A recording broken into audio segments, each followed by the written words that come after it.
Howdy folks, and today's episode of Star Wars Lore is on the Victory class Star Destroyer.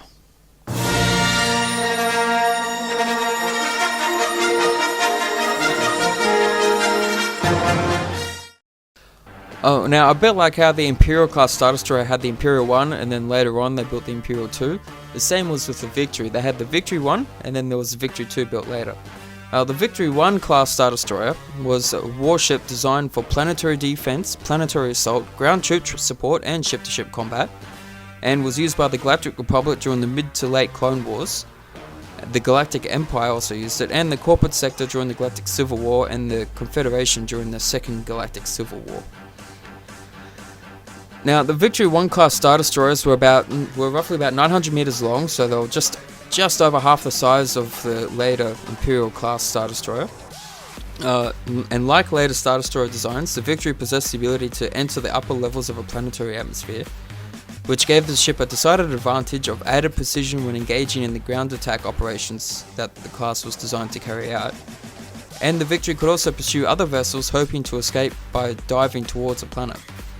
Now, a set of atmospheric maneuvering surfaces were located along the ship's flanks as well, but some Victory variants tended to dispense with these atmospheric maneuvering surfaces altogether. Star Destroyers of this kind fought in the Operation Shatterhand, which was notably in the Battle of Balmora, which was, just a big battle. Anyway, despite being several decades old at the time, the shields and hull armor of Victory 1 class ships are still quite heavy compared to the other vessels used during the Galactic Civil War. They were equipped with 10 quad turbolaser batteries, 40 double turbolaser batteries, 80 concussion missile tubes, and 10 tractor beam projectors. Now, and due to being clad in 1995 to T-8511 grade Durasteel, a Victory class vessel was said to be capable of fighting a Dreadnought class cruiser to a standstill. Now, when you read about Dreadnought class cruisers, those things were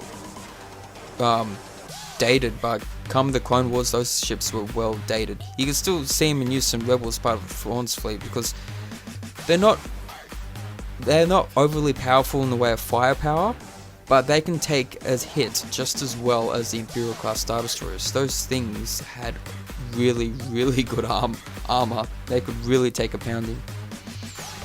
Now a single Victory 1 class Star Destroyer required about 4,800 crew members and about 400 gunners for optimal operation, and could transport about 2,000 troops, 8,100 metric tons of cargo, and several ground vehicles like the AT-AT and 2 squadrons of starfighters. Now, the Victory 1 class Star Destroyer's biggest disadvantage was its underpowered LF9 ion engines, which could not produce sufficient acceleration to pursue newer and faster ships, allowing them to escape ship-to-ship combat. This flaw was rectified in the limited Victory 2 class, which was produced shortly before the advent of the Empire. Some variants of the Victory class were designed with 3 main thrusters and 4 auxiliary thrusters, like the larger Imperial class. Others, like the Harrow and the Protector, had 2 main thrusters and 2 auxiliary thrusters wedged in between. The Victory Star Destroyer's Class 1 hyperdrive was superior to that of the Imperial class Star Destroyer, allowing Victory ships to reach their destinations in half the time, but in real space they were a bit slower than the Imperials.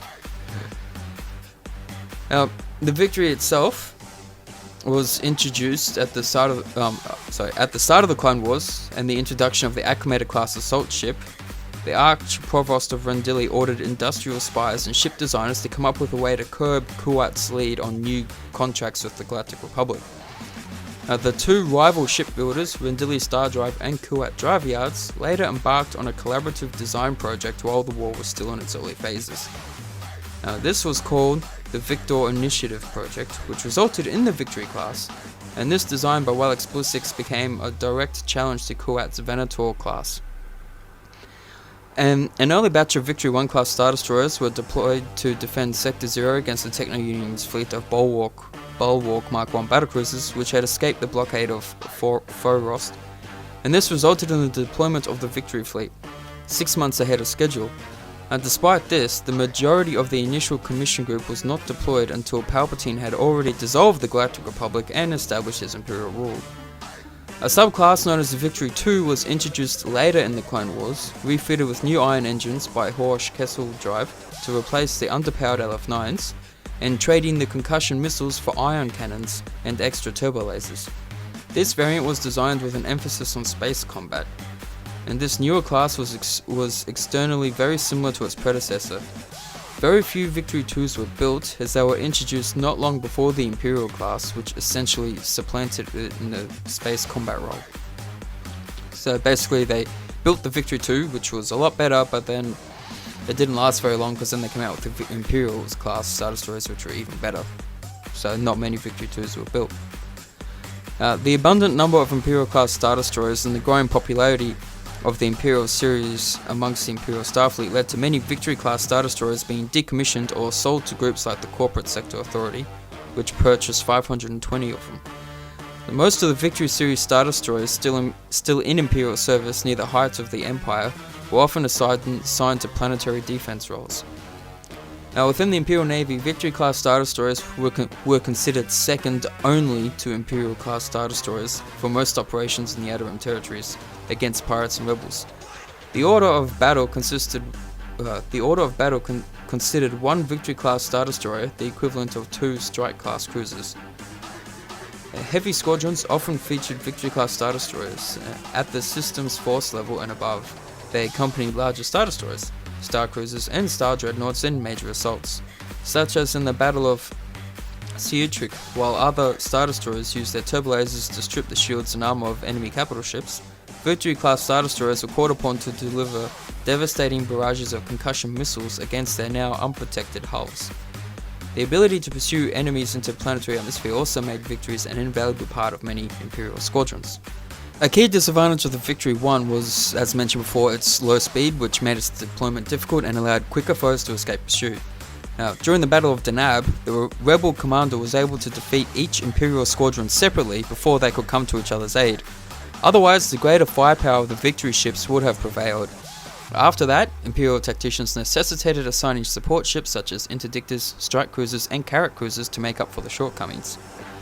Now, while Thrawn was a Vice Admiral, he had flown his flag on Victory ships such as the Stalwart and the Centaur, as did Admiral Harkov with the Protector. Most notably, the Bombard and the Crusader all but wiped out the notorious Atum and Bativ pirates during the Battle of Kuyamin. I'm terrible with some of these names, sorry if I've ruined them. And the pirates were aware of the impending Imperial attack, but were overconfident in their ability to defeat a pair of antiquated Victory Star Destroyers. When Grand Admiral Thrawn took control of the Empire, this saw a return of the Victory class to frontline duties, because of a lack of larger and more powerful ships such as the Imperial class. And when Thrawn took over, that was after the Empire was defeated in 6, he took over the remnants of the Empire, and came very close to crippling the Republic.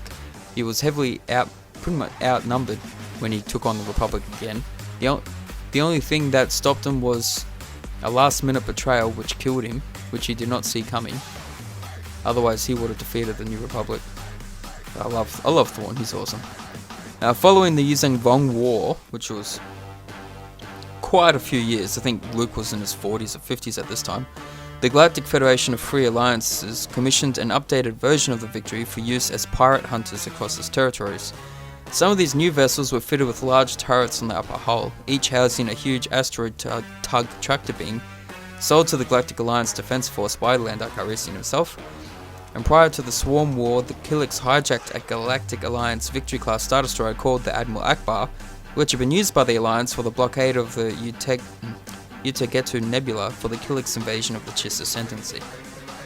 And that is pretty much the specifications of the Victory 1, some history of the Victory 1, and pretty much history of all the times that Victory-class Star Destroyers were used, from the mid to end of the Clone Wars to like 30-40 years after Episode 6. Whilst old, they were still powerful enough to get the job done, and never underestimate a victory. Now, when we look at the Victory 2, you see that the Victory 2 was just an improved version of the Victory 1, and was a more direct predecessor to the Imperial-class Star Destroyer.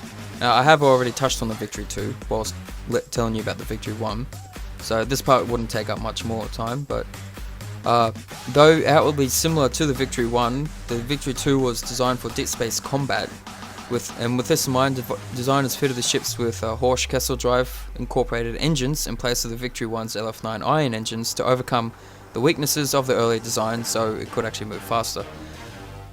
Now, while the LF9 iron engines could not produce sufficient acceleration to engage faster, newer vessels in ship-to-ship combat, the new drives were far more powerful and added significantly to the newer ship's sublight speed and maneuverability. And besides its faster sublight speed, the most notable change was the addition of ion cannons, more turbo lasers, tractor beam projectors, and the removal of the banks of concussion missile tubes. But the Victory 2, however, did retain its predecessor's ability to operate within planetary atmospheres. Now, the Victory 2s were produced after the conclusion of the Clone Wars, but not as extensively as the Victory 1. Now, the Victory 2 were used as patrol and blockade starships, as well as having main duties serving as sector patrols. They were sent out in pairs or with other ships, regularly moving into areas of suspected rebel or pirate activity to pacify the sector.